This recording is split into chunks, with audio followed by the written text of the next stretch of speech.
Sir আসসালামু আলাইকুম। ওয়ালাইকুম আসসালাম। স্যার আপনাদের এই বীমা কোম্পানির কথা খুব শুনেছি, আমার কলিগরা বলা বলি করে, তাই একটা বীমা খুলতে আসলাম স্যার। আপনি খুব দারুণ সিদ্ধান্ত নিয়েছেন। এখনকার মানুষ তো বোকা, যাই করে তাই ব্যয় করে। শোনেন ভাই, ধরেন আপনার একটা অ্যাক্সিডেন্ট হলো, তখন আপনার পরিবারকে কে দেখবে? আর যদি আপনি একটা বীমা ওপেন করে রাখেন, ভবিষ্যতে আপনার পরিবার ছেলেমেয়ের জন্য অনেক কাজে আসবে। হ্যাঁ হ্যাঁ হ্যাঁ, জি স্যার জি স্যার, সেই জন্যই করতে আসলাম। ও আচ্ছা, আপনি কত বছর মেয়াদি বীমা করতে যাচ্ছেন? স্যার একটু কতদিন মেয়াদি আছে স্যার? আমাদের এখানে 3 বছর, 5 বছর আর 10 বছর। আপনি কোনটা করবেন? স্যার 7 বছর চাচ্ছিলাম স্যার। 7 বছরেরটা করবেন কেন? 10 বছরেরটা করেন। 10 বছর মেয়াদি যেটা করবেন ওটাই আপনি প্রফিট পাবেন বেশি। ও তাহলে 10 বছরেরটাই দেন স্যার। ও আচ্ছা, আপনি কাগজপত্র জমা দিয়েছেন? জি স্যার, ওই পাশে স্যারের কাছে কাগজপাতি সব জমা দিয়েছি, ছবিও জমা দিয়েছি স্যার। স্যার ওনারা বললো এই টাকাটা আপনি একটু রাখে। ভাই থামেন ভাই, আপনার কাছে অনুরোধ, এই বীমা কোম্পানিতে টাকা জমা দিবেন না। কিন্তু কেন? এই আপনি কে? আপনি এখানে বাধা দিচ্ছেন কেন? বাহ স্যার বাহ, আমাকে চিনতে পারছেন না? সেই 10 বছর আগের কথা মনে করেন তো। স্যার আসবো? আসেন আসেন, বসেন। স্যার এই যে আমার এই মাসের বীমার টাকাটা। 1 2 3 4 5 6 স্যার, আর 2 বছর পরে তো আমার বীমার মেয়াদ পুড়ে যাচ্ছে। আমার মেয়েটার বিয়ের কথাও হচ্ছে, টাকাটা ঠিক মতো পাবো তো? হ্যাঁ হ্যাঁ, আপনি আমাদের বীমা সম্পর্কে জানেন না? আপনি ঠিক সময় মতো টাকা পেয়ে যাবেন। জি স্যার, সময় মতো পালেই ভালো হয়, মেয়েটাও বড় হচ্ছে তো, বিয়ে দিতে হবে। আরে শোনেন, মানুষ আমাদের কাছে বীমা করতে আসেই তো এসব সুবিধার জন্য। আপনার মেয়ের বিয়ে, আল্লাহ না করুক আপনার হঠাৎ একটা দুর্ঘটনা ঘটলো, কে আপনাকে চিকিৎসা করাবে? কিন্তু আপনি দেখেন, আমার এই বীমা কোম্পানি আপনার জীবনের ক্ষয়ক্ষতির সম্পূর্ণ দায়িত্ব গ্রহণ করবে।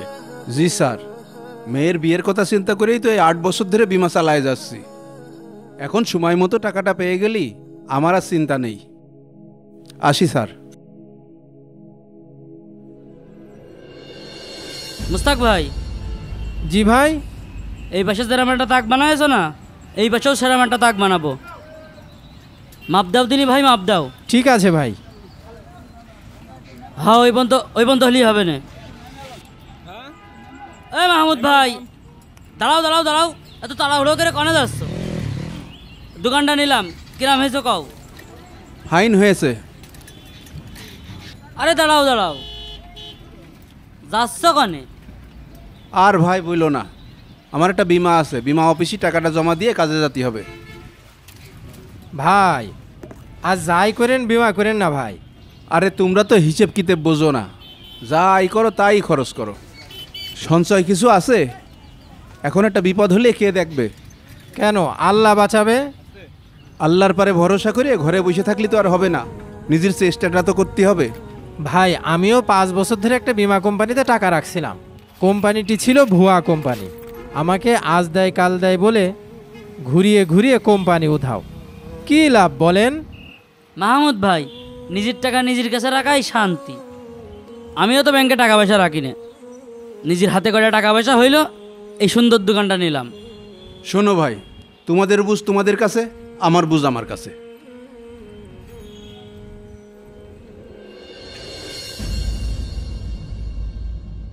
স্যার, আমার 10 দিন পরে আসতে বলছিলেন, আমার অ্যাকাউন্টটা কি চেক করেছেন? আরে ভাই, আপনাকে তো আসতে বলছিলাম, কিন্তু আপনার ফাইলটা যে অফিসারের কাছে আছে সে অফিসার তো ছুটিতে রয়েছে। আপনি এক কাজ করেন, আগামী মাসে আসেন। এইটা কিরাম কথা হইল? বিমার মেয়াদ শেষ হয়ে গেল, আপনি বললেন প্রথম মাসে দেওয়া যাবে না, পরের মাসে আসেন। পরের মাসে আসলাম, আপনি বলছেন 10 দিন পরে আসেন। আজ 10 দিন পরে আসলাম, এখন বলছেন আবার সামনের মাসে। আরে ভাই, আপনি বুঝছেন না কেন? আপনার ফাইলটা যে অফিসারের কাছে আছে সে এখন নাই অফিসে, সে ছুটিতে রয়েছে। ভাই 10টা বছর ধরে টাকাটা জমাইছি, অনেক কষ্ট করে ভাই, এখন কাজের সময় যদি টাকাটা না পাই তাহলে আমার লাভ কি হলো? আমার টাকাটা দেন। আপনি বিষয়টা বোঝেন, এখন আপনাকে টাকা দেওয়া সম্ভব না। ভাই সামনে আমার মেয়ের বিয়ে, আমার টাকাটা খুবই দরকার। আমার টাকা আমার দেবেন, সমস্যা কোথায়? ওই অফিসার আসুক, আপনার টাকা আপনি পাবেন। এখন যান তো, এই যান, আপনি যান, দূর যান তো। যাচ্ছি, তবে সামনের দিন টাকাটা রেডি রেখেন।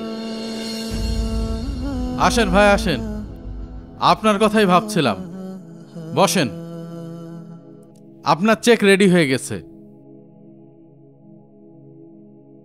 এই নেন। স্যার, আজকে চেকটা দিয়ে আপনি যে কি বড় উপকার করলেন। আসি স্যার। আসেন। আল্লাহ। ভাই আপনি জানেন না, 10টা বছর ধরে গায়ের ঘাম পানি করে এই জায়গায় নিয়মিত টাকা জমা দিয়ে গেছি। এই লোক আমাকে ঠকিয়েছে। এই ভাই, এই কিসব উল্টোপাল্টা কথা বলছেন? আপনাকে আমরা কিভাবে ঠকাই এসেছি? কিভাবে ঠকালেন মানে? আমি আপনাদের কোম্পানিকে বিশ্বাস করে আমি টাকা জমা দিয়েছি, যাতে বিপদের সময় টাকাটা আমার কাজে আসে। কিছুদিন পরে আমার মেয়ের বিয়ে, এখন এই বিপদের ভিতরে আপনি আমাকে নতুন করে বিপদে ফেলেছেন। শোনেন, কোনো উল্টাপাল্টা কথা বলবেন না। আপনাকে আমরা কি বিপদে ফেলেছি? আপনার কি আমাদের কোম্পানির সুনাম সম্পর্কে কোনো ধারণা আছে? আপনি আমার নতুন গ্রাহকের সামনে কি আবল তাবল কথা বলছেন? আমি কিন্তু আপনার বিরুদ্ধে আইনি ব্যবস্থা নেব। আপনি কি আইনের ব্যবস্থা নেবেন? আইনি ব্যবস্থা তো আমি নেব। 3 মাস ঘুরানোর পরে একটা চেক দিয়েছেন, ভুয়া চেক। ভুয়া? কই দেখি। এই দেখেন, হ্যাঁ একটা চেক দিয়েছে, অ্যাকাউন্টে কোনো টাকা নেই। ভাই, আপনি সঠিক সময় এসে একটা বড় বিপদের হাত থেকে আমাকে বাঁচাই দিয়েছেন। আমার এই কষ্টের টাকাগুলো যদি আমি এই বীমা কোম্পানিতে দিতাম, তাহলে সব টাকা আমি হারাতাম। আপনাকে অসংখ্য ধন্যবাদ। ভাই, একটা কথা সবসময় মনে রাখবেন, আমানতদারিতা মুমিনের সবচেয়ে বড় গুণ। মহান আল্লাহ তাআলা বলেন, তোমরা আমানত সমূহ প্রাপকের কাছে পৌঁছে দাও, আর যখন মানুষ বিচার মীমাংসা করে তখন ইনসাফ ভিত্তিক বিচার মীমাংসা করো। আপনি যেটা ইনার সাথে করলেন, এই রকম কাজ আপনাদের গ্রাহকের সাথে অন্তত করবেন না।